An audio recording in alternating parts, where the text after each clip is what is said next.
اسی کی ظہوری نال ساڈا کی بیان ہے اوندیاں تے صفتاں دا نعت خاں قرآن ہے صورتاں سپارے رنگ نبی دے جمال دا لب تے لے آواں کتھوں سونا دے تو فرمایا میں اتنی طاقت ہی نہیں رکھتا۔ غالب کو کہا گیا کہ غالب تو اتنے اشعار لکھتا اتنا بڑا شاعر ہے، جب محبوب کی بات ہوتی ہے تو محبوب کے قصیدے پڑھتا ہے تو موتی پرو کے رکھ دیتا ہے، تو حضور علیہ السلام کی نعت بھی تو لکھ۔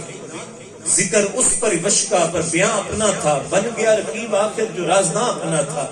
فرمایا کہ تو اپنی جب محبوب کی باتیں کرتا ہے، محبوب کے قصیدے پڑھتا ہے تو موتی پرو کے رکھ دیتا ہے، ذرا حضور کی نعت بھی سناؤ نا۔ تو غالب نے کیا کہا تھا؟ غالب سنا خواجہ با یزدہ گزاشتی کہاں ذات پاک مرتبہ دانے محمد۔ کہا جب غالب کو حضور کے مقام کا ہی نہیں پتا، غالب کو حضور کے مرتبے کا ہی نہیں پتا، تو غالب حضور کی نعت کیسے لکھ سکتا ہے؟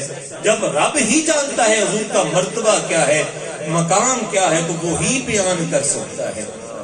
تو حضور علیہ السلام کی حمد و مدح و ستائش کرنا، آپ کی تعریف و توصیف کو بیان کرنا کسی کے بس کی بات نہیں ہے۔